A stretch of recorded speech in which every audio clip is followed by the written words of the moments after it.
Hello everyone, and welcome to another episode of the Age Group Triathlon podcast. My name is Simon Olney, I'm a professional triathlon coach, and in this week's episode we're going to be looking at when to replace old triathlon equipment. Now, as triathletes, we have an awful lot of gear that we tend to collect. I mean, we are training for 3 individual sports, as well as all of the gear we'd need for race day and all of that. The result is we will spend hundreds, if not thousands, on all sorts of bike tech, wetsuit, shoes, gizmos, you name it. Anything related to swimming, cycling and running, we've probably bought it. However, while some of this will last you for pretty much the entirety of your triathlon career, some stuff we could probably look at replacing. Now, some of this is simply, keeping up with advancements in technology. Sometimes it is a bit more serious, and it's more about, making sure that you're as safe as possible. So I'm going to go through each 3 sports, and we're going to go through different bits of equipment and when you would probably, in some cases it would be when you need to replace this, but most of the time it would be when you might want to consider replacing this. And it is all sort of based on a lot of this is based on opinion. Some of you will have much larger budgets than others. I know some people who will buy a new race suit or a new bike at the start of every year, good for them. My contact details are down in the show notes if you're looking for a coach. And there are others who they will be trying to get by on a shoestring, trying to spend as little money as possible because they just want to get by. They just want to finish a short triathlon on a budget for their own sort of self-esteem. So I'm going to try and split the middle here. I'm going to assume that you are somebody who has some money to spend on a triathlon, but you're not somebody who's got a blank check who's willing to just throw money at the sport. Let's start by looking at swimming. Now, the most important piece of equipment for a triathlete in the swim is probably going to be their wetsuit. If your wetsuit is not up to scratch, it can have a real impact on your event. Now, I have had my first wetsuit I bought in 2013, and I then replaced it. I think it was in 2015 at the London Triathlon when I actually forgot to bring my wetsuit. And I was like, well, looks like it's the gods telling me to upgrade my wetsuit. So I upgraded to a Zone 3 Aspire, and I've had that wetsuit ever since. So it is, 10 years I've been swimming in that wetsuit. Obviously it still fits me as an individual, which is important. But it's sort of the construction of it. I mean, this isn't me waxing lyrical about Zone 3. Obviously, I love Zone 3 products. They are my go-to for swim kit. But I think because a lot of the wetsuits all come using the same type of material from the same factory, it's not a comment specifically on Zone 3. It's just most good quality swimming wetsuits will be built to last. Now, some of the areas of the wetsuit that are a little bit more fragile, such as sort of around the neck and the cuffs, they can be prone to tearing a bit. And unfortunately, if your suit does tear, you can do what you can to repair it. But there is a good chance that tear will sort of just start to slowly get bigger over time, and that you may need to have a look at replacing the wetsuit. So do be mindful. Obviously, I'm not going to name them, but there was one brand especially, a very high-end wetsuit brand who prided themselves on being really flexible, really light, but we got so many warranty sort of requests come through from people who'd spent really a lot of money on this wetsuit and it ripped on them, in the first few days. And luckily the company, I think they knew, and they were very generous with their warranty. I had good experience as a salesperson working with their warranty team. But it's something to consider that some of the higher end wetsuits can be more prone to being damaged due to them sort of really pushing the limits of wetsuit technology. So that would be one situation where you might want to sort of replace it. Again, if you are putting on your wetsuit and you do get a tear through the wetsuit as you're pulling the wetsuit on, is the most common time for this to happen, which is really unfortunate if it's a race day. So you do have to be extra careful on race day when you're putting it on. But yeah, putting the wetsuit on and there will be a bit of a tear in the fabric. It's not normally enough to stop you from wearing it, competing it. You'll just be letting in a lot more water, and you won't get that thermal effect from the water that's trapped in the wetsuit against your skin warming up in quite the same way, because a lot more will be coming in and out. But you should be able to race. But if you do get a proper tear and you can see daylight through this tear, then you've got two options. Either you get a new wetsuit, or you get a professional wetsuit repair. Some people will say, "Oh, you just need a tube of Black Witch. That will fix it right up." Black Witch is a neoprene glue, and it is brilliant at repairing. Small little what I call sort of fingernail tears that you get inside. Well, not inside, on the wetsuit from pulling the wetsuit up, where you can see you've ripped the sort of the top layer of neoprene a little bit. But as soon as you go all the way through the wetsuit, as soon as you can stick your finger through that hole, or you can see the other side, you are going to need a professional wetsuit repair if you want that wetsuit to hold up and to prevent it from sort of deteriorating over time. But wetsuits, they're not designed to last for 50 years, right? So there will come a time where you have to get yourself a new wetsuit. I do have a race-specific wetsuit. I have the Zone 3 top model, the Vanquish, and that's what I use for race day. But all of my training swims over all these years have been done in the Zone 3 Aspire. It's just a fantastic wetsuit. It just does the job. So for me, I've had no reason to replace that wetsuit.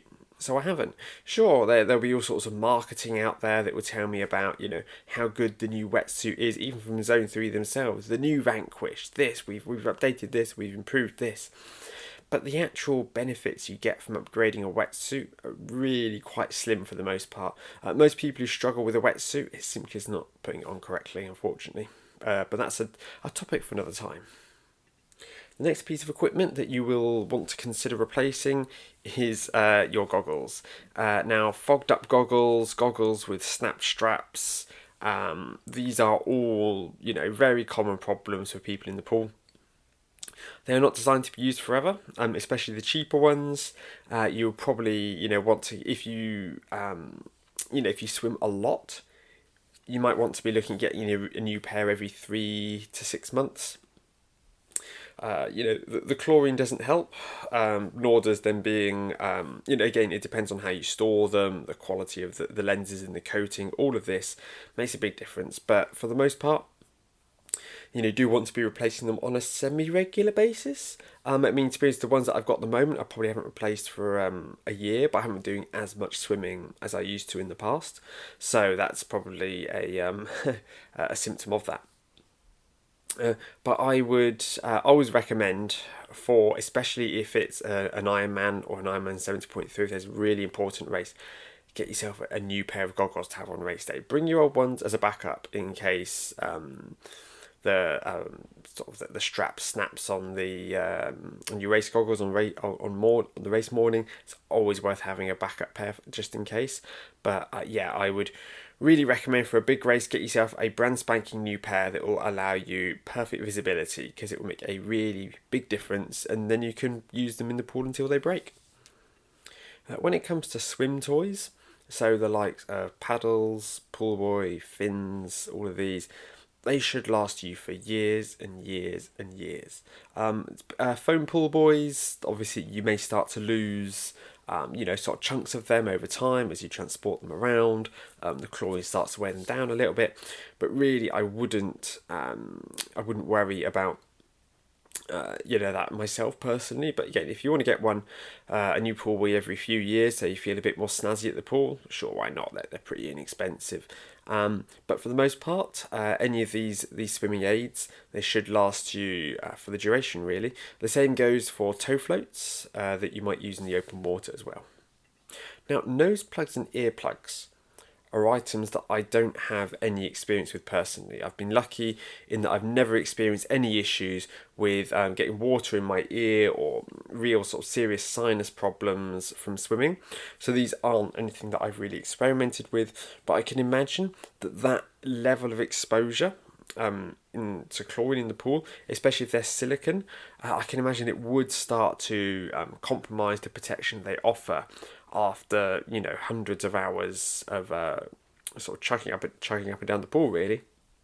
So I would recommend that if you do start to notice a deterioration in the performance of these, that you do start to consider replacing them, because at the end of the day, they're not the most expensive items, are they? Swimming hats I will use until they rip, which all swimming hats will do after a while, really. Most of the wet swimming hats that I have are silicone, thicker material, as opposed to latex, which is thinner and much more prone to ripping.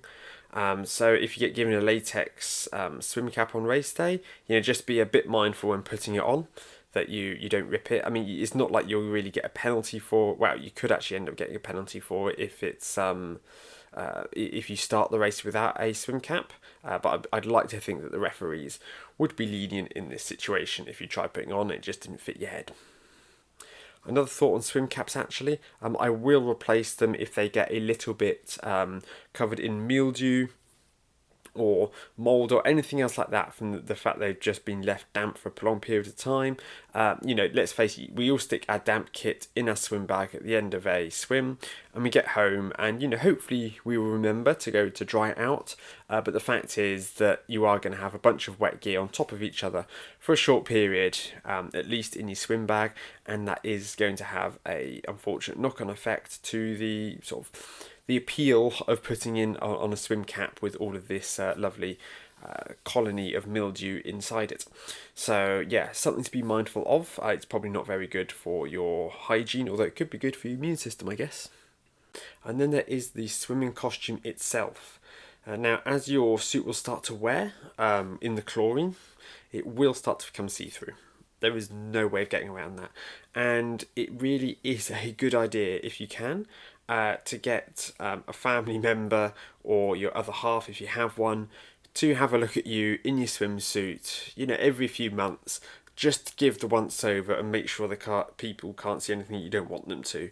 It's not especially nice for the people in the pool if they can see a lot more than they bargained for during the morning swim, and it's not going to make you feel nice either when you finally work out that everybody's been able to see your bum for the last however many months. So it is worth keeping on top of. Take some photos if you can't get anyone to check for you. But if in doubt, like most swimsuits, you can get at least a year out of. Moving on to the bike now, which is what I know a lot of you came here for. When should we get ourselves a new bike? Or when should we get ourselves new components? Okay, I'm going to try to go through this in quite a methodical way, but it may be that I bounce around a little bit when I suddenly remember things that I forgot existed and I have to go back to another part of the bike and the like. Made myself a little bit of a list, but again, I may well remember as I go through this list things that I forgot to add to it. First up, let's look at the bike frame itself. Now, your bike frame on its own should last you a lifetime, really. People talk about, carbon fibre frames have a shorter lifespan. That's nonsense. I've never seen or read anything convincing to back that up. Your frame, it should keep going and going and going. Obviously, if you crash, if you damage it, then that could have an impact on its longevity. If the frame really gets completely crushed, if a car runs over it, then yeah, you are going to be needing to replace that. But if you take good care of the bike, or if you're just lucky and you don't end up in any situations like that, then it should be able to last you indefinitely, really. Don't be lulled into the idea of, oh, you need a new bike with any regularity. Okay, if you want to spend the money, you can spend the money, but there is so much that can be done with repairing components on the bike which are worn that are much more economical than going out and buying a new bike. I will only really buy a new bike. I've only ever, in the sort of the 12 years I've been in triathlon, I've only ever owned two bikes, road bikes that is. I had a Specialized Alley, which was absolutely brilliant, but it got to the point where the group set was really on its way out. The wheels were on their way out. I needed to look at getting new bearings for most of the areas, and it just got to the point where it's like look, I could spend all of this money on repairing the bike and getting it back up to scratch, but when so many things need replacing at once, it's probably going to be cheaper to go out and buy a bike. Because when you buy a bike from manufacturer, of course, bike manufacturers have fantastic buying power, so they can get Shimano components at the fraction of a cost that a bike retailer can. So you can get a whole bike for what sometimes may only be sort of double the price of a whole new group set, which is mad when you think about it. But it's the reality of the way the model works. But yeah, generally speaking, I mean, I try my best to take good care of my bikes, and yeah, I've only ever needed to have 2 road bikes. Are they the absolute, the LA definitely wasn't the lightest. The Cube that I've got, again, it's not a super high-end bike. I do have a triathlon bike as well, but that doesn't get ridden as much as I'm sure you can imagine. But it is simply just good sense to learn to repair a bike and to buy replacement components rather than trying to see and find a justification for buying a new bike, especially when you consider that, well, the difference between a like £1,500, £2,000 really solid, really good bike and your absolute top of the end, like 10 grand bike, it may only be around about a kilogram of difference. I mean, that is an awful lot of money that you're spending to save not a lot of weight. So yes, that is definitely worth considering, that you don't need to go out and you don't need to buy a new bike with any regularity whatsoever. But that doesn't mean that there aren't individual components on the bike that need replacing. Now, anything on the bike that moves is going to wear. It's simply physics, it's simply the nature of it. Now, how much that part moves and the amount of forces that go through it is going to have an impact on its lifespan. If you look at the chain, which probably takes, the brunt of the force when cycling, this is something that you should be replacing with a very high regularity. Whereas there are other areas of the bike which, yes, they move, but not nearly as much. The likes of sort of your front derailleur, where that should last for years upon years upon years upon years before the springs and the mechanisms start to go. However, I'm going to start out with the heroes of bike maintenance, the MVPs of extending the life of your bike. Bearings. Now, bearings sit inside any area of the bike that is going to encounter friction when it's moving. So this is mainly, if I go through methodically, the headset at the top of the bike, so the sort of the steerer tube essentially. As you move the bike left and right, that should feel really buttery smooth. If when you turn the handlebars, it starts to feel a little bit gritty, a little bit rough, okay, that's a sign that you need new bearings. Also in your front wheel, and your rear wheel for that matter, in the hub there will be a selection of bearings, which again, like over time, will need replacing.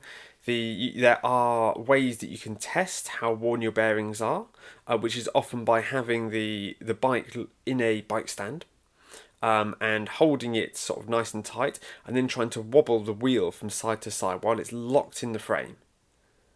And if as you're holding the forks and everything really still, the front wheel, it does wobble a little bit, there's a little bit of play, a little bit of movement in there, that's a sign that your bearings need replacing. And again, you can do it with the rear wheel, it's easier because you don't have to worry about the forks. Just give it a wiggle side to side in the frame and see how much it moves, because that's a pretty good indicator of whether your bearings need replacing or not.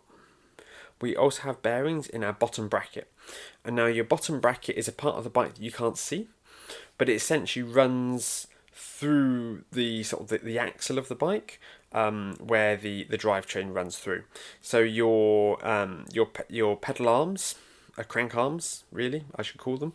They're both connected to the bottom bracket, and as you spin, then the bearings in there allow for that nice smooth pedaling movement. If you start to get sort of a slightly scratchier movement when you spin the bike, or equally if you try to wobble them as you did with the wheels, and there's a little bit of play in there, then that's a sign that you might need to replace your bottom bracket. It means it's often more economical, because it's not an expensive part, to replace the whole bottom bracket rather than to replace the bearings themselves. However, the issue with buying a new bottom bracket is making sure that you're getting one of the right standard, because bottom brackets are probably one of the least standardized parts on earth, and you can drive yourself absolutely mad trying to find the right one. It is one of those jobs where, like, honestly, you're normally better off wheeling it into a bike shop and saying, I need a new bottom bracket for this bike, and getting them to get one installed for you, because you can absolutely lose your mind trying to order them online, finding that they don't work, having to send them back, not getting a refund. It is a complete nightmare.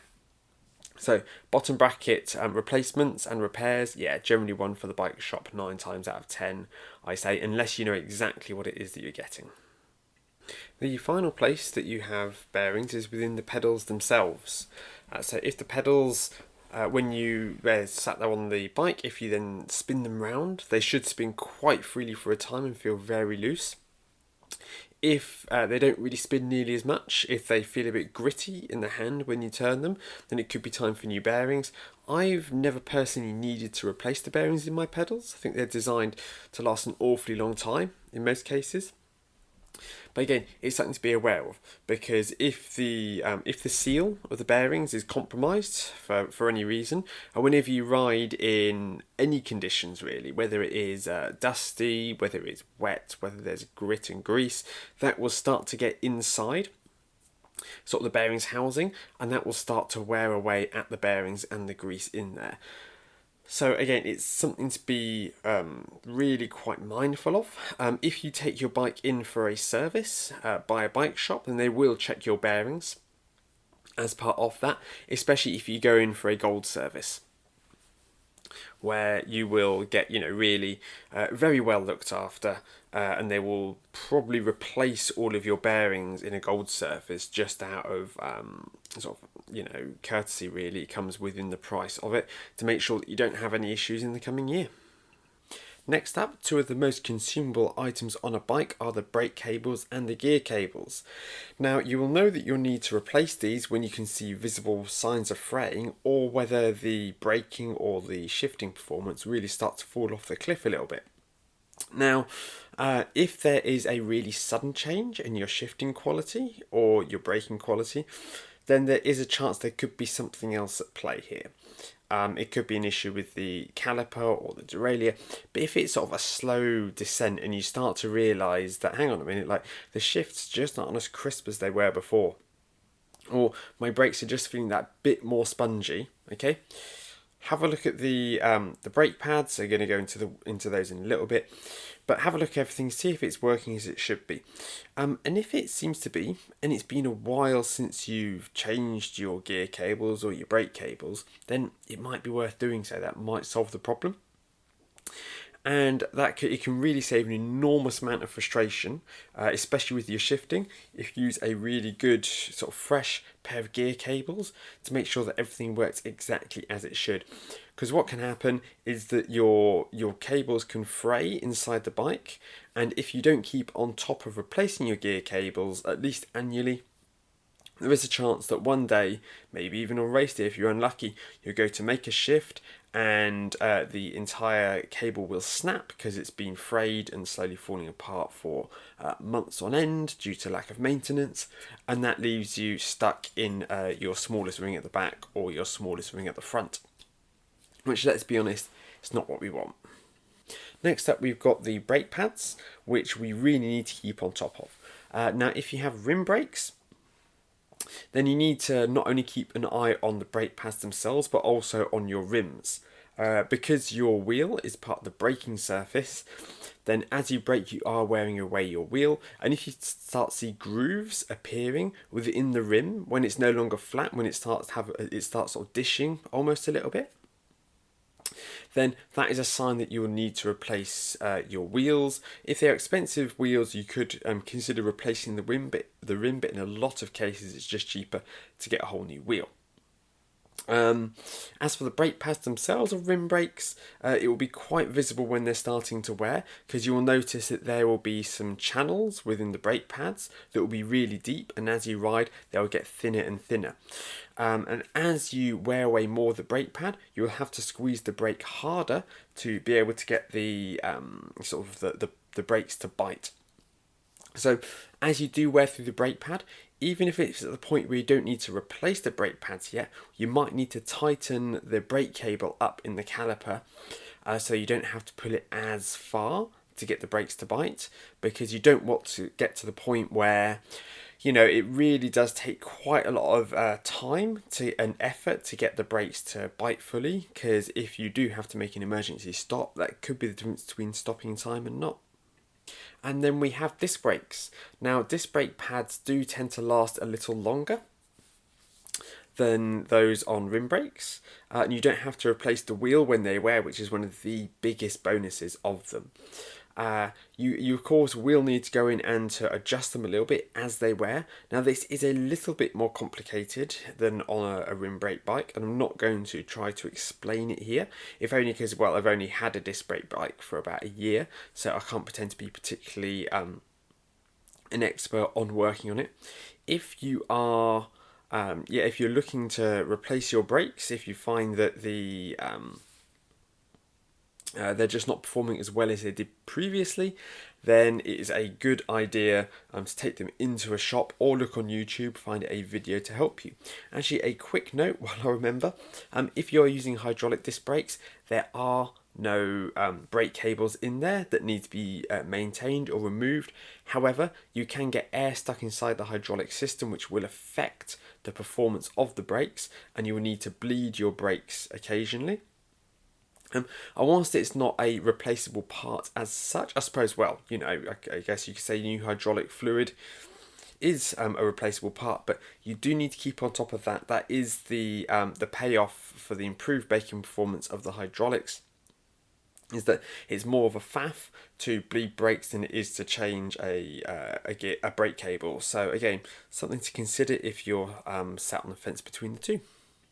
For both gear cables, brake cables, rim brakes and disc brake pads, I think that you should be able to get at least a year out of them in most cases. Again, depends the weather that you ride in. But if you have the same bike that you use all year round, make a habit of each kind of April, before you really start getting towards the race season, you start doing longer miles outside, do have a check over these, because they are sort of safety critical and winter is not kind to them. Now let's move on to more individual components of the group set. So first up is the chain. And now the chain is the piece of equipment that you need to keep the eye on the most. You really, really need to keep an eye on your chain.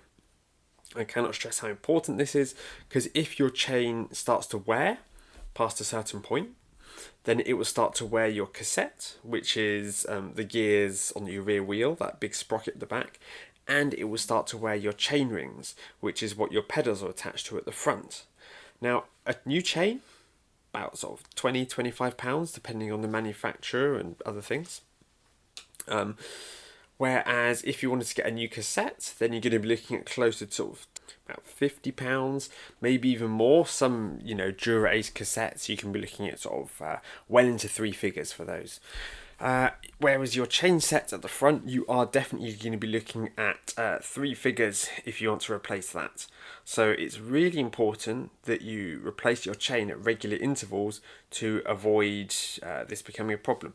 Now, a friend of mine, Lee Williams, a bike mechanic, came on. If you look through the episode history and you find an episode called Bike Maintenance, he discusses it there. But the primary point that you want to focus on is getting a chain checker tool, and these come in different sorts of flavors, but essentially it's a way to check how stretched the chain is. And you drop it into the chain, and if the teeth of the chain checker, the way that most of them work at least, if the teeth drop inside the links, then it's time for a new chain. So it really is important that you keep on top of this, because it will save you a huge amount of time in the long run, as well as make you faster. As for the cassette and the chain set itself, You should, if you are very careful with your the replacement of your chain, and you keep them clean as well, you should be able to get at least 5 years out of these. Again, depends on the mileage, depends what you're doing, but most triathletes will be able to get at least 5, maybe more years out of this, especially if you tend to rotate cassettes. So you might have a 28 for hilly rides, 25 for flatter rides, you might have a 32 if you're doing something really steep. If you're rotating them, you're going to get a lot more life out of them, and the same with the chain rings. If you do swap your chain rings around, which not many people do, but you're going to get more life out of them that way. It's not something I'd recommend that you rotate them for the sake of getting more life out of them. It's just a caveat for those who do. Next, I'm going to move on to my arch nemesis, the front derailleur, or the front mech, which is that little swing arm that on anything except a sort of a one-by bike, it will help you swap between your small ring and your big ring. You look at it, you think, oh, this should be a really simple piece of equipment. I've spent so many hours battling with it, trying to get it lined up perfectly. I've just got a little bit of a grudge against it. However, the good news is that it is a real evergreen part. That unless it ends up, you end up crashing the bike and knocking it, that you should be able to get sort of several years out of it without issue.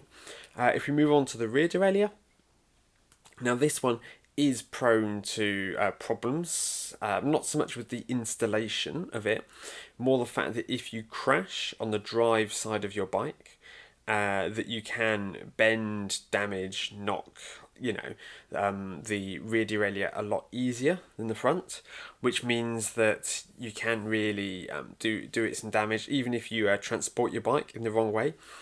If your rear hanger isn't quite aligned, that can cause all sorts of issues with your shifting. And you probably need to take it to a bike shop so they can realign your rear hanger for you. There's only so much you want to play around sort of bending it by hand yourself, trying to find that sweet spot.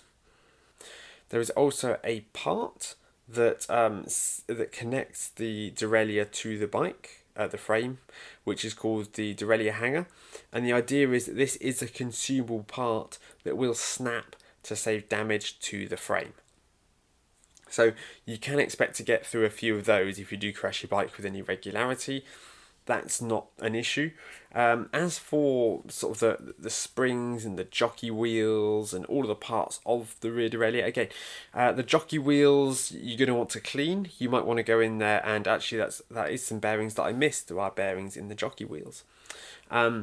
Want to go in there and make sure that things aren't too bad back there, because if there's anywhere on the bike that tends to get a lot of the gunk and the grit and that black paste accumulating on your bike, it is in and around the jockey wheels. So definitely something to have a think about. So make sure that's all spick and span, because that will really improve the lifespan of your rear derailleur, but yet you should get several years out of one, no problem whatsoever. Moving to the front of the bike, the handlebar tape. Now this is something which really depends on the colour of the bar tape and the rider. As an example, if you have white bar tape and you are a heavy sweater, then you're going to need to replace that relatively regularly, because it's just going to look a bit mank really, as much as anything else. Whereas if you have black bar tape, if you don't sweat very much, then you won't need to replace it nearly as often. There is a definite sort of nice feeling to new bar tape, which sort of feels a bit sort of spongy, and you think, oh yeah, this is nice. This is what it was like when I got the last lot installed. So if you do really enjoy that, if it's important to you, then by all means, get yourself some new bar tape. But remember, this is a cosmetic issue. It won't have any effect on the performance of the bike. Next, we have the gear shifters. Now, on most road bikes, these are sort of what they call STI. It's a rather unfortunate acronym, but it stands for Shimano Total Integration. And it allows you to both brake and be able to change gears from your shifters on your handlebars a lot easier, rather than having your gear shifters on your down tube. Now, these should last you for a pretty long time. However, if you crash your bike, there's a good chance that you could knock these, you could damage these. And there will come a point where sort of the mechanisms on the inside, after sort of hundreds of thousands of gear shifts, they are going to start to wear after a time. And if you find yourself sort of slipping gears, missing shifts, it getting stuck, open it up, have a play, or take it to your bike shop, have a play around. But often you will have a look in there and see that sort of the teeth that are supposed to hold something in place, they're just starting to get a little bit worn, and that's affecting the performance. Now, replacing individual, shifters aren't designed to be a user serviceable part. They're not really designed to be a serviceable part at all, really. Those opening a shifter up and going in there. There are small jobs that you can do, and some mechanics will say, "Oh yeah, I can fix that for you, no problem."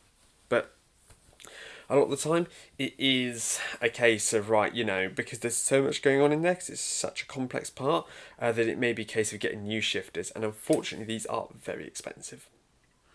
As with anything, how expensive exactly they are does depend on the kind of group set that you've got. So if you've got a budget group set like a Claris or a Tiagra, then you might be able to get them for sort of not much more than £100, which, don't get me wrong, it's painful in the grand scheme of things. But it's an awful lot better than looking at several £100s for certain group sets. And they are due to the nature of them, they are sort of consumable parts to an extent, and this really sucks. It's a part of the bike industry that I dislike. I mean, there are plenty of parts of the bike industry that I dislike, but this is the most frustrating for me as a consumer, due to sort of the cost of it all. Now, if you say you have a Shimano 105 group set, and you notice that your left shifter has packed in and it's no longer working, you've done everything, you've taken it, taken it into the shop, they've had a look at it and they go, "Oh no, it's screwed, you're not getting, that's not going to work anymore." You can look at individual and you go, "Oh crikey, that's expensive." And then you can look at a pair and you might go, "Oh well, okay, that's a bit less expensive." If the right one is probably going to go at some point in the near future as well, if the left one has gone, maybe I'm better off getting the right one now. And then you start looking at the price of an entirely new group set. And you go, "Well, hang on a minute, I could get both shifters, and a cassette, and a chain set, and a chain, and a bottom bracket, and brake calipers, and all this, and all the cables for only, an extra £400 than just getting the shifter on its own." Or, just putting numbers out of the air there. And it can be very quick that you go from, "Well, hang on, one of my shifters is broken," and maybe actually the best step is to replace or upgrade the whole group set rather than just getting the shifter on its own. And this can be a bit of a slippery path, especially if you then start looking at new bikes and go, "Well, hang on a minute, if I spend this bit extra, then," you do start, it's easy to go down that route. And it may be that if your bike is getting towards the end of its life, that actually it is better to just go and get an entirely brand new bike that is going to be brand spanking new, rather than throwing good money after bad, trying to keep this one alive. But, it's up to you, and get the advice of a trusted bike mechanic. While we're at this end of the bike, I wanted to touch on handlebars. Now, handlebars, as I'm sure you can imagine, are pretty important. I would say that they're a good sort of 9 out of 10 on the importance scale for bike parts. Because if you're riding along having a great old time and then your handlebars snap, then you are going to stop having a great time very quickly. And the reason for this is that they're just so safety critical. You will go flying off your bike if you have a critical failure of your handlebars. And generally speaking, these are designed to work very well. However, if your bike spends a large amount of time on the turbo trainer, and especially if you're a heavy sweater, then you are going to get sweat underneath the bar tape that is going to be somewhat corrosive to the handlebar. And it can be worth at least once a year before you head out in the spring, just to do a check, either with like brand new bar tape, do like a whole bar tape service, or just have a peek under it yourself to have a look to see if there's any real visible corrosion under there. Because if there is, then that could be a real safety critical problem. So I would recommend that you look at getting, a new pair of handlebars in that circumstance. Otherwise, the handlebars, they should be, absolute titans. But if you do have, again, carbon handlebars, it is worth giving them a check every kind of 6 months or so, just to check that no cracks have appeared. I mean, it's not that it's impossible for cracks to appear on aluminium bars either. But due to the nature of carbon fibre, then it can be a bit more problematic. But on the whole kind of, carbon fibre, aluminium debate, it is actually easier to to repair carbon fibre than it is aluminium, which can be repaired. It just needs to be done at very specific temperatures using very specific alloys. It's a bit more of a faff where there are lots of centres out there that will do carbon fibre bike repair for you. At a not too extortionate price, actually, when you compare it to the cost of getting a new frame or set of handlebars or anything like that. Your tyres are a piece of equipment that you really need to keep an eye on and make sure that you repair them at the correct time. Now, knowing when a tyre needs to be replaced can be a little bit of a dark art. However, most tyres, or maybe not most, many tyres, come with wear marks on them, where more often than not, these will be two little holes in a tyre, which should be, a couple of mil deep. You may think, why are there two random dots on my tyre? But the idea is that when those dots disappear, you have worn away enough of the tyre to be getting close to the limit. That's when you should really think about replacing the tyre. If you don't replace the tyre, then the chances of puncture are going to increase absolutely astronomically, because there's simply, less rubber for any sharp objects to be able to pass through. So again, if you are really getting a lot of punctures, it is worth having a look, seeing if it's something that needs to be replaced. A little visible check of the tyre is worth doing as well. If you can see that it is really starting to get cracked and thin and, stiff, then that is a sign that, maybe it's not wear, but the rubber itself is just starting to expire. It's not going to be offering you the performance and the protection that it once did. Sticking with the wheels, your spokes, you should only ever need to replace your spokes when they break. If they ever break, I've never had the need personally. I've never broken a spoke while out riding. I've never needed to go in and to replace any of those, but it is worth giving them, once a few times a year, just sort of going around your wheel, grabbing all the spokes, giving them a wobble, just to see if any of them have come loose, and if so, tighten them up if you know what you're doing. If not, get some advice, go to YouTube, take it to a bike shop, learn how to tighten them up. Looking at the pedals, you should only ever really have to replace your pedals when they start to get really, or either when the bearings sort of completely go in them, or when they just become sort of worn and chipped and dented from sort of crashes, or being left on the floor in an awkward position, whatever it is, that they no longer work the way that they should, or they just start to get really unsightly. They're not really much of a consumable part, so you don't really need to keep a super close eye on your pedals. Just make sure the bearings are doing what they should be. And then we have our saddle. Now, our saddle, I wouldn't recommend replacing very often at all, because if it's comfy for you, well, if it ain't broke, then, don't fix it. If your saddle becomes really quite worn over time, you may want to, consider marginally increasing the saddle height to compensate, if you're the kind of person who is sensitive to these kinds of things. But if you look at a saddle, you should be able to get a pretty good idea of sort of how worn it is. You'll be able to see the different markings, the changes in the sort of textures and colours relative to the untouched parts of the saddle, and give you an idea, how far it is, but how far away you are from needing to replace it. But honestly, as long as it's comfortable, it's not really safety critical. I can't think of any reason why you'd really sort of need to replace it. I think that's it, really, for the bike itself. Obviously, if you want to upgrade certain components, feel free to. I'm not going to tell you not to. Some of them are a lot more economical than others. What I am going to say is that there are other areas of cycling kit that we need to keep a really close eye on. And we're going to start by looking at the helmet. Now, helmets, you do need to replace them with some regularity. I believe the manufacturer's recommendation is once every 2 years. Now, personally, I think that this does depend a little bit on the conditions that you ride a helmet in.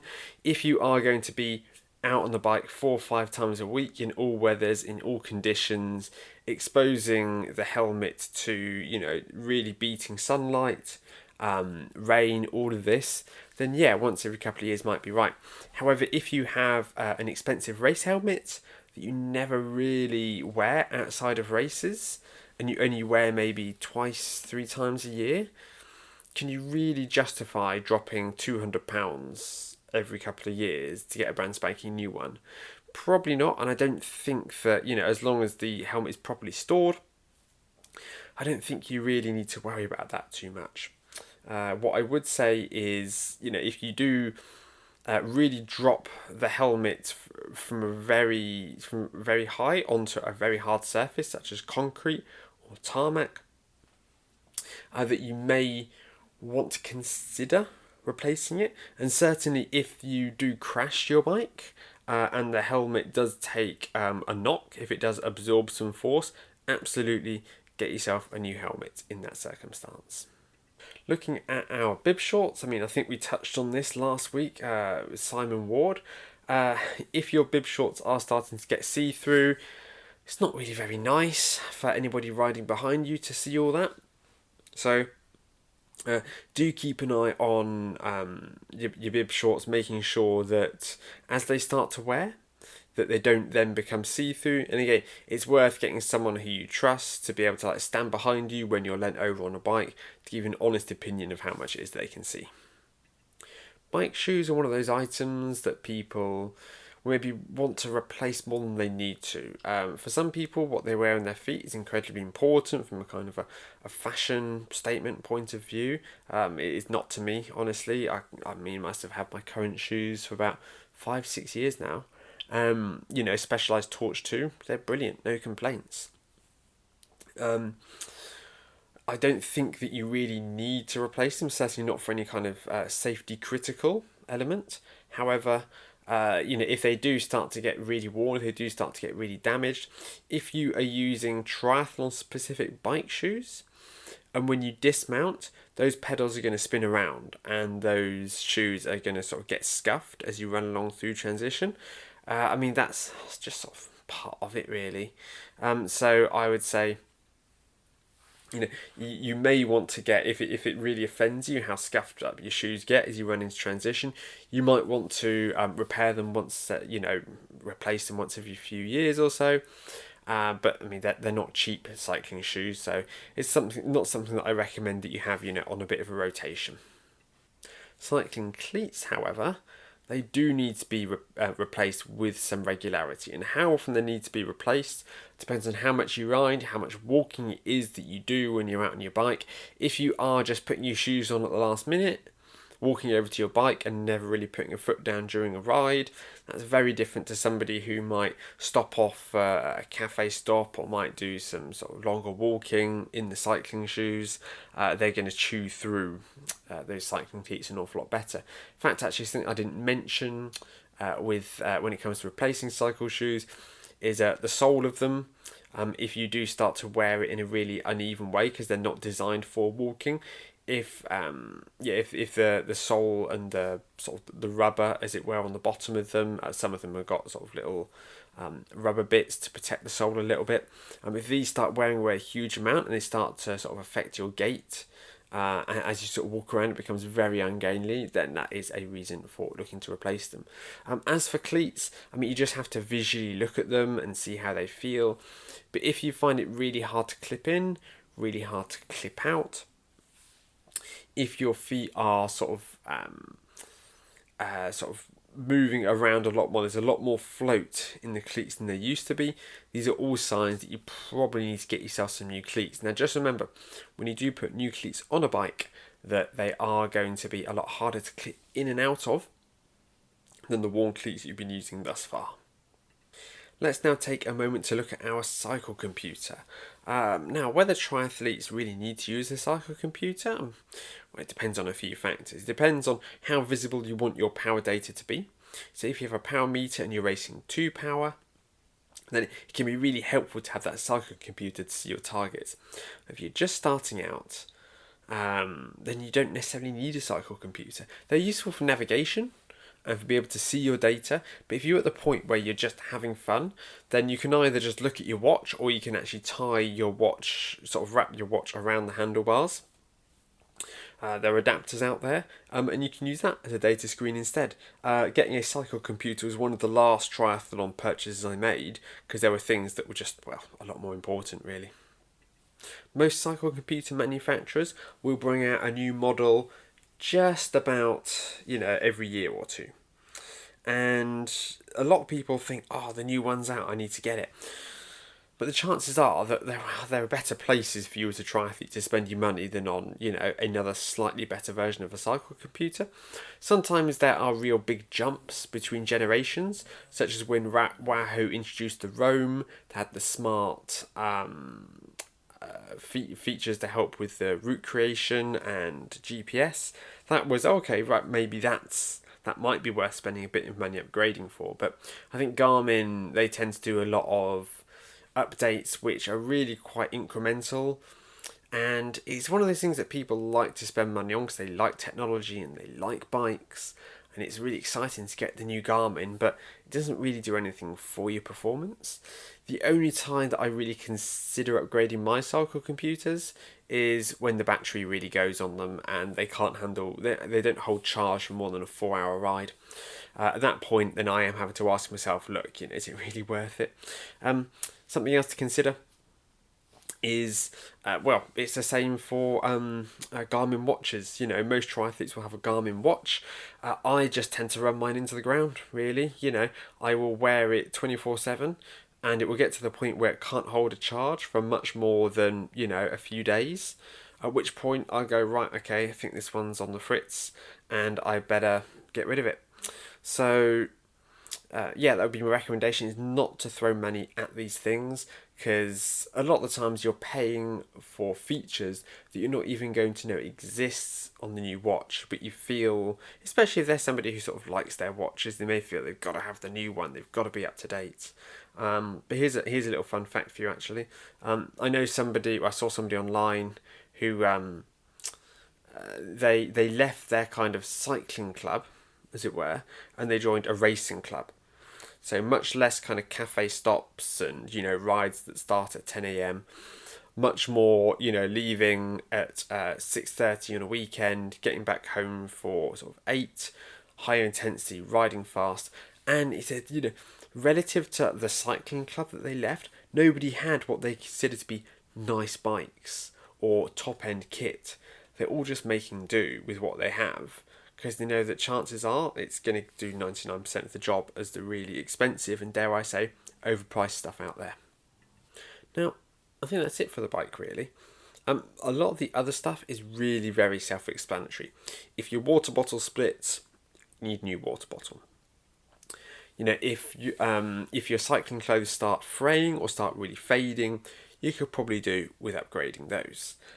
If your foot really starts squirming around inside your cycle shoe and you look and you see that you've really worn away, then chances are you need to replace those. If the boas aren't holding the same tension, you need a new boa. These are all relatively self-explanatory, but generally, I'll ask one, lights. If the lights, they start to really lose the battery life, you could either replace the battery in some cases, but more often not these days, they don't actually have serviceable batteries, and it's simply a case of of getting a new light. I think that's the last one there.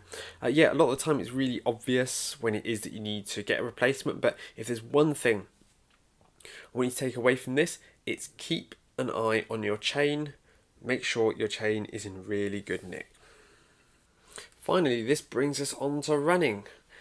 And the main question that people are going to have been waiting for is, how do I know when I need to get new running shoes? And this is an impossible question to answer. I wish it wasn't, but it is. Because running shoes, it's very difficult to say, right, this is the time at which you need to get a new running shoe. Because it depends on someone's gait, it depends on someone's weight, it depends on how much they run, how fast they run, and different parts of different shoes are going to wear at different rates. And I've had I've had just about every possible test in the book for checking for whether running shoes are worn.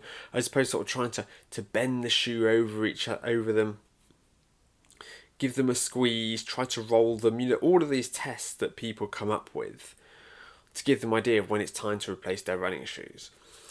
But the one that I have sort of come across that stuck with me, and I thought, you know what, this makes a lot of sense, is that when you buy a pair of running shoes, if you decide after a month or so, these are the running shoes for me. They're not going to, they don't rub me, haven't no injuries have flared up. These are the shoes that are going to be best for me. Then you need to make sure that you go and you buy a second pair of those shoes. And you take that second pair and you put them in a cupboard and you forget about them. Until you get to the point where you run that kind of, a lot of people talk about the 500 kilometre mark for a lot of running shoes. I mean, I've pushed some running shoes way past 500 kilometres, I'll tell you that much. But, around that point where you think, oh, maybe, this is about time that I might need to replace them.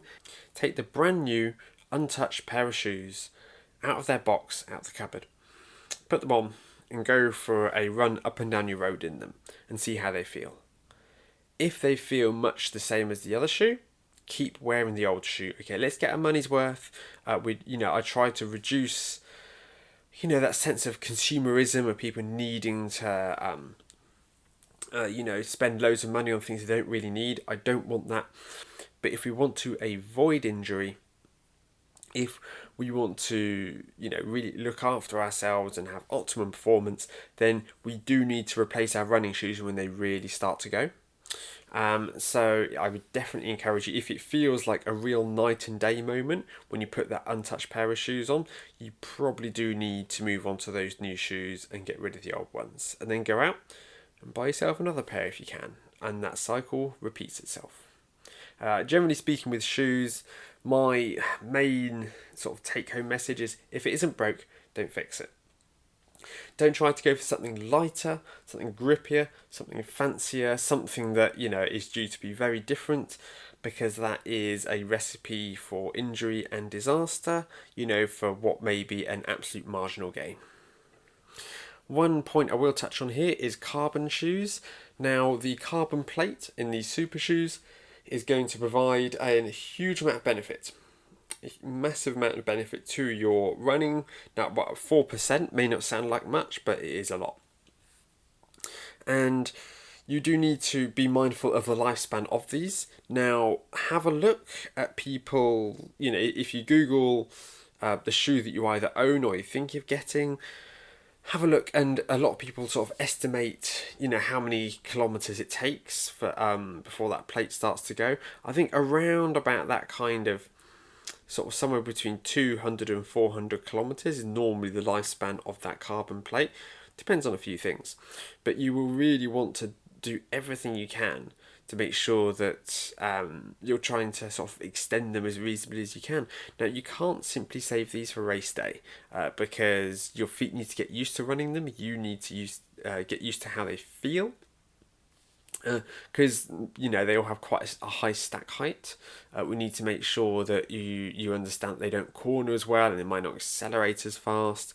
You do need to get used to running them, but save them for good high quality sessions, okay? Don't just plod along doing all your runs in them. It's also worth keeping an eye on the sole of the shoe as well, keeping an eye on any sort of huge amounts of wear. If you really have sort of worn all the way through the sole, that's a pretty bad sign. And I recommend that you look at replacing them then. That's really sort of the biggest one. Also, pay attention to the pattern of the wear. If you can see that you've really worn very heavily one area of the shoe and a lot of the rest of it is untouched, that's a good sign that there is an issue with your gait. As for running equipment, it's not really as critical, apart from the shoes, as swimming or cycling. We don't tend to wear through things quite as much. I mean, obvious things such as if your t-shirt is really hard to get the smell of sweat out of, yeah, time to replace that. If you have a running cap that just gets saturated with sweat, again, you might want a new one of those. Relatively simple stuff. If you have a soft flask that you carry water around in, then I would recommend that you wash it, but you also keep an eye on it. And if it starts to get a little bit too sort of mildewy inside and you can't get rid of it, you definitely look to replace that then. But honestly, there isn't an enormous amount here that is super critical, except for the running shoes themselves. Which brings me on to sort of race day triathlon specific bits of kit, really. And well, there aren't many that we haven't touched on already. I mean, there's our race belt. We want to make sure that that we have a race belt for the ease of spinning a number around. But I don't think I've never bought any more than one. In fact, no, I think I got one free, which I then lost, perhaps. But I've just been using the same sort of Blue 71 that I got when I first got into triathlon. I don't think, you know what? I think that's it. Of course not, tri-suits.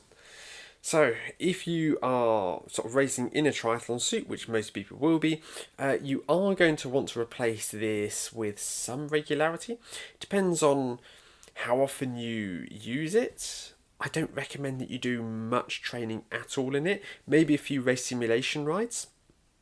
Or runs, maybe get used to it if you're doing a pool triathlon, maybe do a little bit of swimming in the pool, just see how it feels, some in open water, but you shouldn't really be wearing it much more than sort of 10 times a year. I don't think many people would wear it. So it is, it's not going to wear as much. But if you are racing in, hot climates, you're getting covered in salt, it's getting exposed to the sun a huge amount, this is obviously going to have an impact on the lifespan of the suit. And again, it's one of these you just want to make sure that it's not too see-through. On the subject of tri-suits and people seeing a bit more than they wanted to, gents, be very careful with white tri-suits. And that's it, really, I think.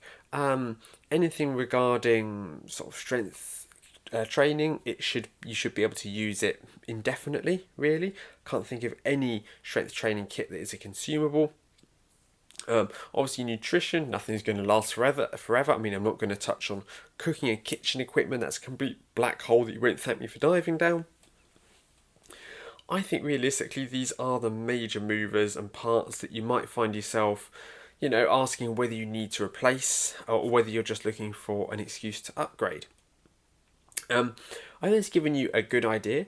Again, I don't have a problem with people spending money if they really want to spend money, if they enjoy spending money, if it is just a drop in the ocean for them financially and they really want that snazzy new pair of shoes. You know what? That's fine. If it makes you happy, go and do it.